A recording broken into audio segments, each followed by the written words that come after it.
Isso aí, pessoal, este aqui é o oficial do café, bem aqui, pertinho do Cais Santista.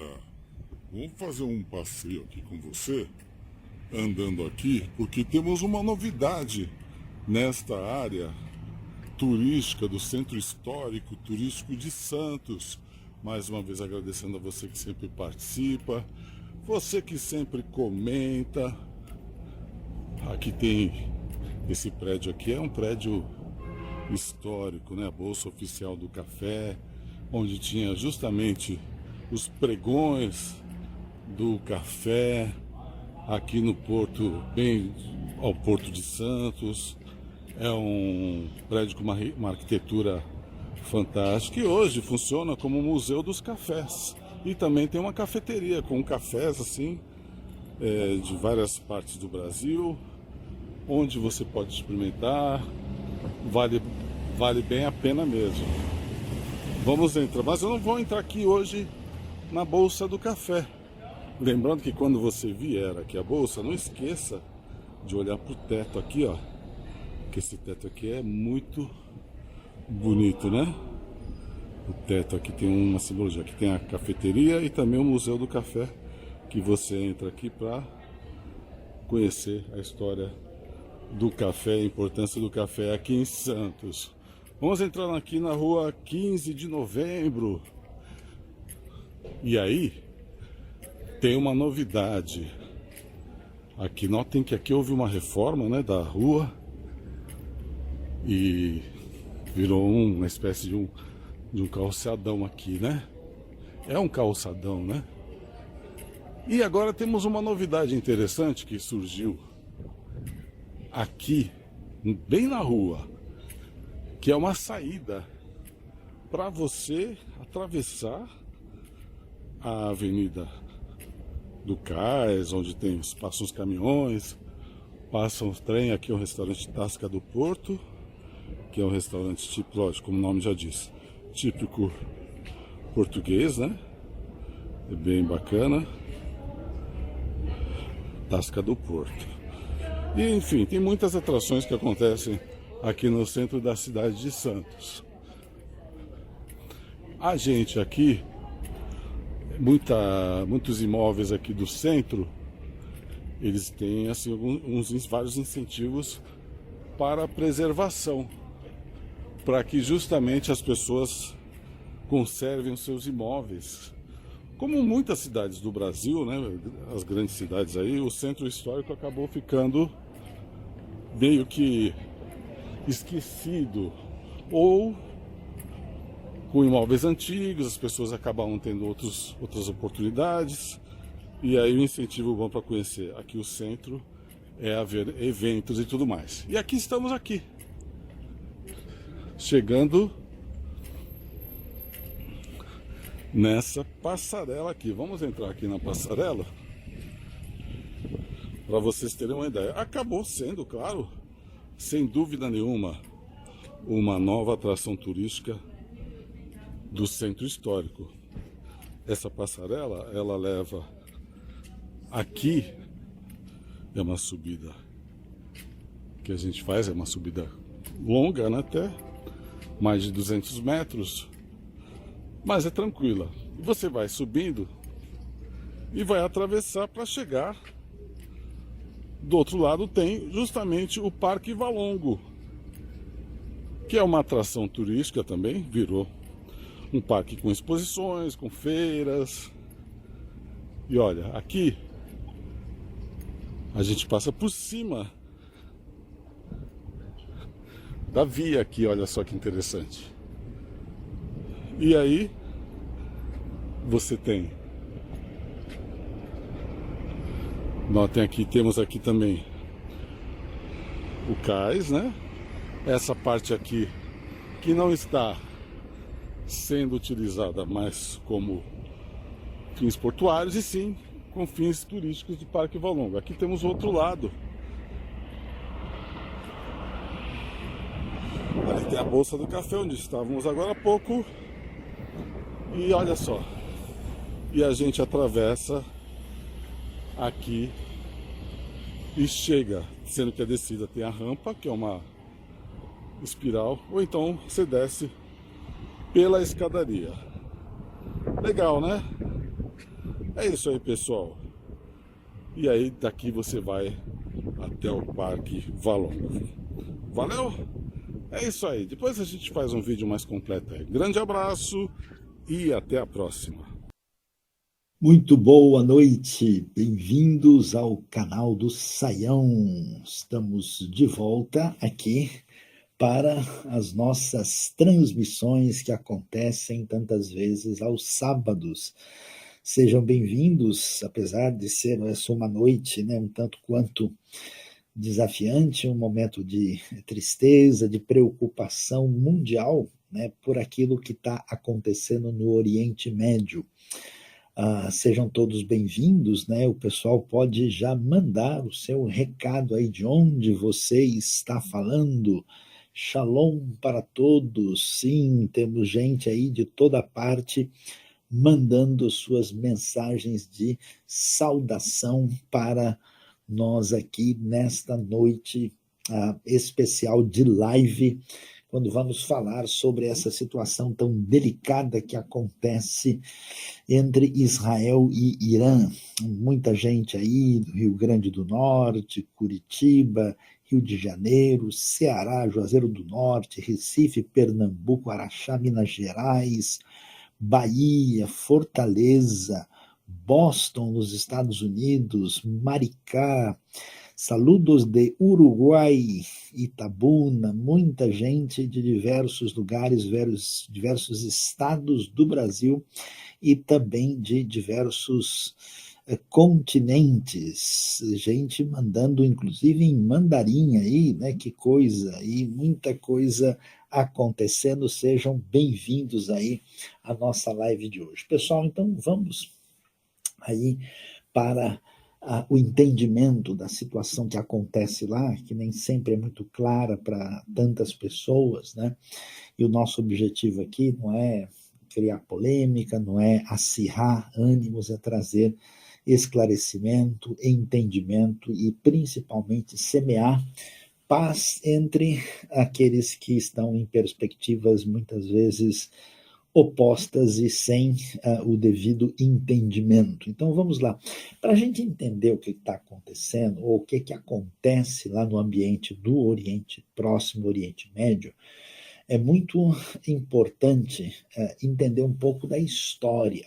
Na verdade, nós temos Israel, né, um pequeno país do tamanho do estado de Sergipe, no Oriente Médio, com uma área aí de quase 21 mil quilômetros quadrados, e do outro lado o Irã, com mais de 1 milhão e 600 mil quilômetros quadrados, uma população de cerca de 10 milhões de habitantes. As duas nações, desde 1979, têm tido um afastamento, um distanciamento aí que tem marcado a relação entre os dois países. E para a gente entender um pouco mais do que acontece, vamos aí dar uma olhada no cenário histórico que envolve isso. Então acompanhe aqui nossa apresentação de PowerPoint, porque ela vai ser muito útil para a gente ter entendimento histórico, geográfico, geopolítico e também teológico. Então vamos aí começar, né, a nossa projeção. Você vê as duas bandeiras aí, Israel e Irã. Vamos então prosseguir para entender como é que está caminhando o cenário. Bom, o Irã de hoje é a famosa Pérsia, o grande império persa da antiguidade. Você sabe, o Império Persa foi um império protagonista da história. Os persas são um povo diferente. Na verdade, o Império Persa foi formado principalmente, né, por dois grupos, os chamados medos e persas, que formaram, né, que estabeleceu, especialmente a partir do sexto século antes de Cristo, um império colossal, até então o maior império da antiguidade. Os persas foram os sucessores em termos de domínio do mundo em torno ali da região do Levante, sucessores dos antigos babilônicos, né? Depois do Império Neobabilônico, que você conhece, inclusive, a partir da Bíblia, você tem a expansão persa, que dividiu o mundo nas suas famosas satrapias, muito bem divididos. O império, né, ia até, como você pode ver, a região onde hoje é o sul da Rússia, a região do Cáucaso, ali junto ao mar de Aral, o Mar Cáspio, o Mar Negro ao norte, chegava à fronteira com a Índia. Eles conquistaram o Egito, a famosa conquista de Cambises no ano 525, dominaram toda a região da Anatólia e também chegaram às terras gregas, onde finalmente acabaram derrotados, e depois do Império Persa nós temos aí a expansão helênica através de Alexandre o Grande. Agora veja só, primeira coisa importante aqui, os persas são um povo totalmente diferente. Diferente no sentido que eles são um povo indo-europeu. Eles não são aparentados dos árabes, não são aparentados dos israelitas, não têm qualquer relação de semelhança étnica com os antigos babilônios, nem com os acadianos, e não tem qualquer semelhança também com os turcos. Então, ali nós temos, vamos dizer, uma cultura, uma etnia e uma língua distinta, né? O Farsi, a língua falada no Irã hoje, é uma língua que, vamos assim dizer, é descendente do antigo persa, através de uma longa história que passou por diversos impérios, que a gente vai olhar com alguns detalhes aqui. O que acontece? O contato dos judeus com os persas se dá depois do cativeiro babilônico, porque quando os judeus são levados, né, como prisioneiros e cativos para a Babilônia, isso vai durar até o momento quando o Império Persa surge e derrota a Babilônia. Isso acontece pela famosa história do grande rei Ciro, o imperador que no ano 539, inclusive, faz questão de ajudar os judeus a reconstruírem Jerusalém e o seu templo. Então nós começamos aí a ter o retorno para a cidade de Jerusalém nessa atitude bastante flexível dos persas para com os antigos judeus. Prosseguindo, nós vamos ver outra coisa curiosa, né? Essa relação entre os persas e os antigos judeus é algo muito importante e significativo. Existe uma religião, né, que é chamada zoroastrismo, religião, por exemplo, da família daquele cantor que adquiriu nacionalidade britânica, Freddie Mercury, né? Que era uma religião, ao contrário do que alguns dizem, monoteísta, não é o caso, uma religião dualista, que ele acreditava na existência de dois deuses, Ormuz como deus do bem e Arimã como deus do mal. E por causa disso, esse dualismo, quando os antigos judeus conviveram com os persas, e, num certo sentido, grande parte dessa convivência ela foi bastante favorável e positiva e trouxe um impacto muito grande na própria literatura bíblica. Os princípios do zoroastrismo, né, foram reunidos num livro, reunidos muito mais tarde, que é chamado Zen de Avesta, e esse dualismo persa trouxe uma espécie de impacto sobre as tradições judaica e cristã. Em que sentido, Sayão?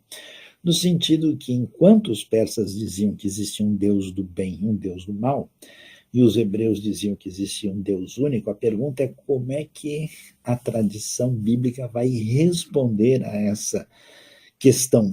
E assim nós vamos ver que a literatura bíblica no período dos persas, ela acaba tendo desdobramentos para lidar com esse tipo de situação. Então, para a gente entender a história, o rei Ciro, no ano 538, conquista a Babilônia e permite o regresso dos judeus para a sua terra. Só para a gente entender que esses povos que a gente vê aí e acha que simplesmente é um brigando com o outro, existe uma longa história de troca de experiências, de tradições, de costumes, né, que a gente vai dar detalhes. Em 520 é iniciada a construção do segundo templo em Jerusalém, né? Segundo templo na minha linguagem aqui, né? Porque quando você vai a Israel, eles chamam de segundo templo só o templo da época do Novo Testamento, achando que esse é apenas uma reforma do primeiro. Época de Esdras, de Neemias, de 458 a 420, que reavivam a fé dos judeus e restauram o povo perante Deus, né? O que acontece? Nós vamos enfrentar nesse momento o desafio da cultura persa para o povo judeu, como eu falei, o Império Medo-Persa, que tem aí, né, a sua história de Ciro até Artaxerxes I, e aqui você pode ter uma visão, né? Olha como é que o império começa pequeno ali em Persépolis, Passárgada, né? Passárgada, inclusive, né, famosa da literatura brasileira, vou-me embora para Passárgada, lá sou amigo do rei, né? Aí você tem a expansão, as conquistas de Ciro, né, em verde claro, e depois as conquistas de um rei posterior, Cambises, com o verde escuro. Então, veja, a terra de Israel já esteve durante muito tempo sob o domínio persa dos ancestrais dos iranianos, né? E, finalmente, as conquistas de Dario, o famoso Dario Ristapes, né, que foi imperador persa do ano 522 até 486 a.C. E aqui a gente pode ter uma ideia, né, dos principais reis persas e as referências bíblicas, inclusive. Está vendo o rei Ciro, o rei Cambises, o Dario Ristapes, que eu mencionei, o Xerxes I, que está associado à história de Esther, Artaxerxes I, e depois surge um Dario posterior, né? Às vezes até pessoas fazem perguntas na Bíblia, olha, mas aqui está falando de Dario, mas não pode ser porque a data é outra, porque há mais de um Dario na cronologia antiga da Pérsia. E olha só, pessoal, que coisa interessante. Uma das peças mais importantes para o povo judeu, para o povo de Israel, quando a gente fala, né, a respeito daquilo que nós encontramos na arqueologia bíblica, é uma peça do Império Persa. Essa peça especificamente está no Museu Britânico, lá em Londres. Ela é chamada o Cilindro de Ciro, quando Ciro, né, acaba mostrando a sua política de como é que ele ia lidar com os povos conquistados. E o que ele fala nesse cilindro, que é um documento antigo, é muito semelhante a 2 Crônicas 36, mostrando mais uma vez a legitimidade do texto bíblico em termos históricos. Olha só, a rainha Esther, tão celebrada na tradição judaica até hoje, na festa de Purim, era uma rainha ligada à Pérsia, né? Então, imagine só que uma das histórias mais bonitas de sobrevivência, né, do povo judeu ligado ao reinado do rei Xerxes, né, Ahasverosh, naquela época assim chamado, é uma história totalmente ligada à Pérsia. E aí a gente pode ver, né, um pouquinho da história, só para a gente observar. Olha aí, para você ter um mapa, né? Você que está acompanhando a live pode até fotografar esse slide, que ele é muito bom. Ó. A queda da Babilônia em 539, os judeus começam a voltar para a terra. Veja os reis da Pérsia em azul embaixo, Ciro, Cambises, Dario Ristapes, Xerxes e Artaxerxes I, né?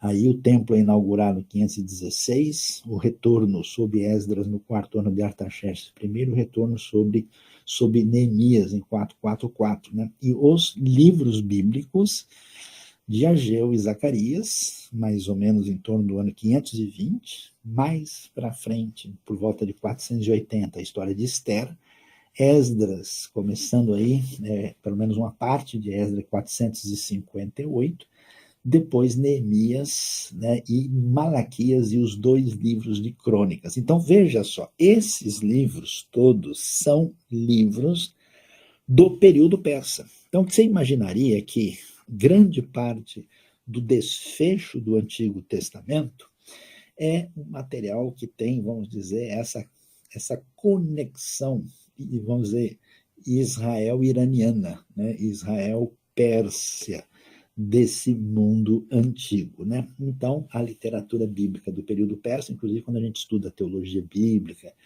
estuda esses livros, a gente diz, olha, pessoal, presta atenção, porque aqui a conversa é um pouco diferente. Em Esdras, Neemias, Esther, primeiro e segundo Crônicas, e também nos últimos profetas menores, há um impacto teológico significativo.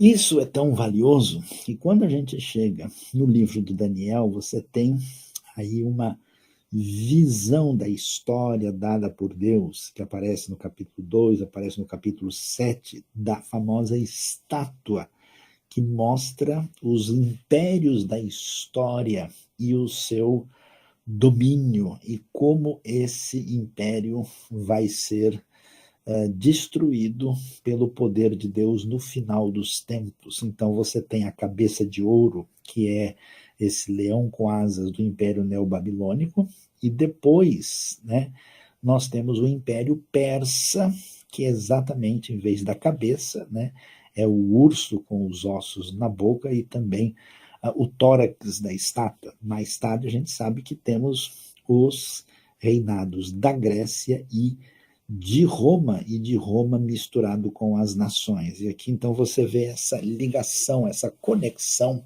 muito nítida e clara quando a Bíblia mostra essa supervisão de Deus na história, e essa supervisão aparece da maneira como podemos ver aí.